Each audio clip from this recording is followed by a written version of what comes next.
ہائے میں ایک بار نہیں 2 بار نہیں، شبیر کمر بخاری کروڑوں بار قربان نہ جائے اپنے کریم نبی کے اس فرمان پہ کہ میرے کریم نبی نے فرمایا صحابہ میں اللہ کا حبیب ہوں، میں اللہ کا حبیب ہوں۔ پھر فرمایا جو جوان جوانی میں توبہ کرتا ہے وہ بھی اللہ کا حبیب بن جاتا ہے۔ جوانو خدا کے لیے اپنی قیمتی جوانی برباد نہ کرو، یہ قیمتی وقت ضائع کرنے کا وقت نہیں ہے۔ جوانو یہ قیمتی وقت بوڑھے والدین کو ستا کر، بوڑھے والدین کو دکھ دے کر، غم دے کر، بوڑھے والدین سے بد دعا لینے کا نہیں ہے نامیانہ۔ یہ قیمتی وقت بوڑھے والدین کی خدمت کر کے، ان کو راضی کر کے اللہ اور اس کے رسول کو راضی کرنے کا وقت ہے۔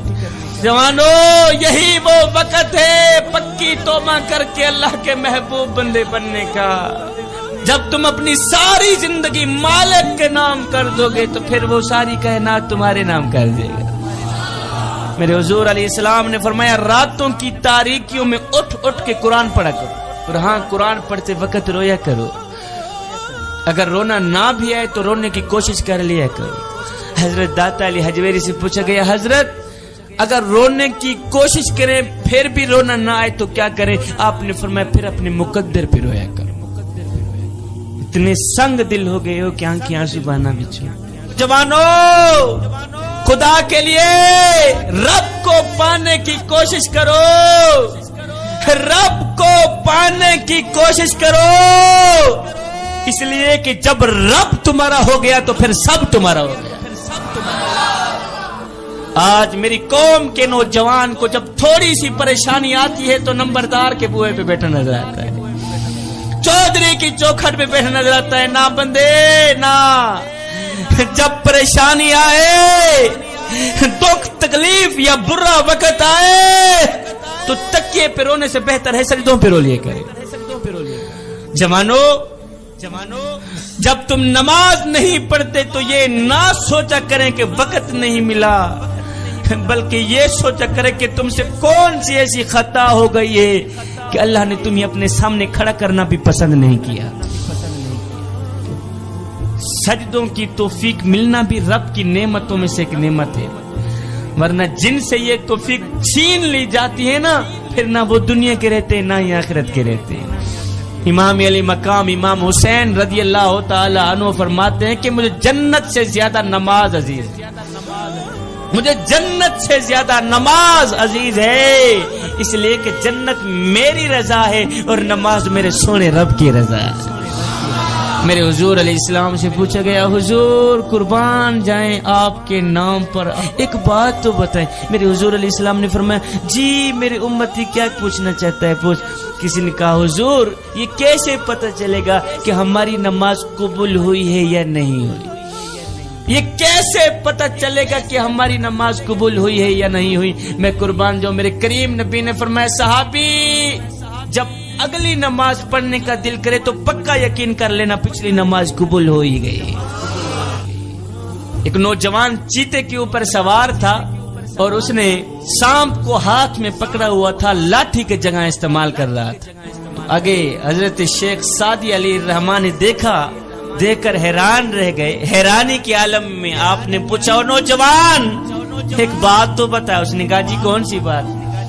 کہنے لگا نوجوان چیتا بھی انسان کا دشمن، قبلہ سانپ بھی انسان کا دشمن، اور یہ دونوں دشمن تیرے ساتھ لاڈ کرتے چلے جا رہے ہیں، کیا انہوں نے تیرے ساتھ دوستی لگائی ہوئی؟ وہ کیسے؟ اس نوجوان نے کہا حضرت جب سے میں نے اللہ سے دوستی لگائی ہے نا انہوں نے میرے ساتھ دوستی لگا لی۔ جب سے میں اللہ کا بنا ہوں یہ میرے بنے۔ جوانو رب کو پانے کی کوشش کرو، جب رب تمہارا ہو گیا تو پھر سب تمہارا ہو۔ روٹی امیر شہر کے کتوں نے چھین لی، فاقہ غریب شہر کے بچوں میں بٹ گیا۔ چہرہ بتا رہا تھا کہ اسے مارا ہے بھوک نے، حاکم نے یہ لکھا کہ یہ کچھ کھا کے مر گیا۔ ایک غریب فقیر تھا، اس نے پھٹے پرانے کپڑے پہنے ہوئے تھے، نہایت ہی غریب، غریب ہی غریب، اس کا ایک ہی لباس تھا وہ بھی پھٹ گیا۔ اب جگہ جگہ سے ننگا جسم نظر آ رہا تھا، صبح کو کھاتا تھا شام کے لیے نہیں ہوتی تھی، شام کو کھاتے تھے صبح کے لیے نہیں ہوتی، اس کا ایک ہی لباس تھا وہ بھی پھٹ گئے۔ اب جگہ جگہ سے جسم چلک رہا تھا، وہ ایک بادشاہ کے دروازے پر گیا، جہاں بادشاہ کے کتے بندے ہوئے تھے وہاں جا کے بیٹھ گیا۔ کہتا ہے بادشاہ مجھے ایک بات تو بتا، کہا مثال کے طور پر اگر میں تیرے دروازے پر ابھی مر بھی جاؤں، بتا تو صحیح تو میرے ساتھ کیا سلوک کرے گا؟ بادشاہ نے کہا اگر تو میرے دروازے پر ابھی مر گیا تو میں یہی کچھ کروں گا، تجھے کفن دے کر دفن کر دوں گا، میں یہی کچھ کروں گا میاں، تجھے کفن دے کر دفن کر دوں گا، تجھے کفن دے کر دفن کر دوں گا۔ یہ سن کر اس غریب فقیر کی چیخ نکل گئی، غریب فقیر رو کر کہنے لگا بادشاہ میرے مرنے کے بعد جو میری مردہ لاش ڈھانپنے کے لیے مجھے کفن دو گے نا وہ آج ہی دے دو تاکہ میں اپنی زندہ لاش تو ڈھانپ سکوں۔ اللہ اکبر، اللہ اکبر۔ بادشاہ میرے مرنے کے بعد تمہارا دیا کفن کس کام کا؟ مجھے دینا ہے تو آج دو، آج مجھے کپڑوں کی اشد ضرورت ہے، خدا کے لیے آج میرے ننگا جسم ڈھانپ لو، مرنے کے بعد چاہے کفن نہ بھی دینا۔ زندہ لوگوں کی قدر کرے صاحب، ان لاوارث بچوں کی مدد کریں جن کا دنیا میں تمہارے سوا مدد کرنے والا اور کوئی نہیں۔ شادی کے موقع پر ہم نے جہیز اپنی بیٹی کو دینا ہوتا کہ بلا ہم کیا کرتے ہیں، اس جہیز کو 4 پہیوں پہ بچھا دیتے ہیں۔ جب جہیز 4 پہیوں پہ بچھ جاتا ہے تو پھر ہم محلے میں آواز لگاتے ہیں بچیوں آؤ ہماری بچی کا جہیز دیکھو۔ آپ کے ہاں پتہ نہیں یہاں رواج ہے یا نہیں، جس گاؤں میں میں رہتا ہوں قبلہ وہاں کا ایک رواج ہے کہ جب ہماری بچی کی شادی ہوتی ہے تو ہم شادی کے موقع پر بچی کا جہیز 4 پہیوں پہ بچھا دیتے ہیں، محلے میں آواز لگاتے ہیں دوسری بچیوں کو بچیوں آؤ ہماری بچی کا جہیز دیکھ لو، بچیوں آؤ ہماری بچی کا جہیز دیکھ لو۔ میں نے کہا نادانو تم نے جہیز دیا تو اپنی بیٹی کو، لیکن یہ کسی کو بھی خیال نہ آیا کہ جو بچیاں تیری بچی کا جہیز دیکھنے آئی ہیں ان بچیوں میں سے لاوارث بچی بھی موجود ہے، جو بچیاں تیری بچی کا جہیز دیکھنے آئی ہیں ان بچیوں میں سے یتیم بچی بھی موجود ہے۔ میاں ان بچیوں میں سے اس غریب بوڑھے باپ کی بچی بھی موجود ہے، جو غریب بوڑھا باپ اپنی بوڑھی کمر پہ بوریاں لاد لاد کے دن رات محنت مزدوری کر رہا ہے، صبح شام محنت مزدوری کر رہا ہے، نہ دن دیکھتا ہے نہ رات دیکھتا ہے۔ اگر کوئی پوچھ لے بابا جی اور تجھے نیند نہیں آتی تو آگے بابا رو کر کہتا ہے بیٹے چپ کر، میں نے اپنی بیٹی کے ہاتھ پیلے کرنے۔ لیکن وہ بدبخت باپ کیا کرے؟ کیا آج میرے معاشرے نے اس کی غریب بیٹی کو قبول ہی نہ کیا اس لیے کہ اس کے پاس تو جہیز ہی نہیں تھا؟ اس جہیز جیسی گندی لت نے میرے خوبصورت معاشرے کو گندا کر دیا۔ زمانہ جاہلیت میں کل تک جس عورت کی قیمت اشرفیوں سے لگتی تھی آج اس کی قیمت جہیز سے لگتی ہے۔ آئے زمانہ بدل گیا مگر انسان نہیں بدلا۔ پھر میں ایک بار نہیں 2 بار نہیں، شبیر قمر بخاری کروڑوں بار قربان نہ جائے اپنے کریم نبی کے اس فرمان پہ کہ میرے کریم نبی نے فرمایا صحابہ کسی غریب کے سامنے اپنی دولت کی نمائش نہ کرنا، اس سے غریب کا دل دکھے گا۔ فرمایا او میرے صحابہ خدا کے لیے کسی یتیم بچے کے سامنے اپنے بچے سے پیار نہ کرنا، اس سے یتیم بچے کا دل دکھے گا، اس کو مرا ہوا باپ یاد آئے گا۔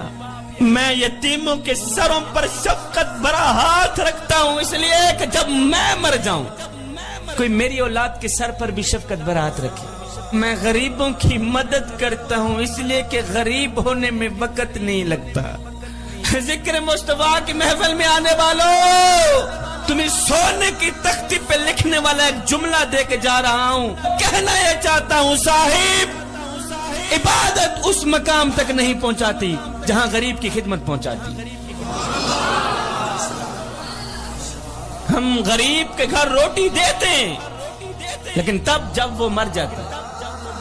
ہمارے ہاں یہاں ایک رواج ہے نہیں, ہمارے محلے میں جب کوئی فوت کی ہو جاتی ہے تو ہم سارے محلے والے مل کر اس مرنے والے گھر پوری فیملی کے لیے کھانا پہنچاتے ہیں. میں نے کہا نہ دانو, مرنے والا روٹی روٹی کرتا مر گیا, مرنے والا 3 دن کا بھوکا تھا آخر مر گیا. روٹی کھلاتے تو اسی زندہ کو کھلاتے, کھا کر تمہیں دعا تو کرتا, اس کے مرنے کے بعد تمہاری دی روٹی کس کام کی.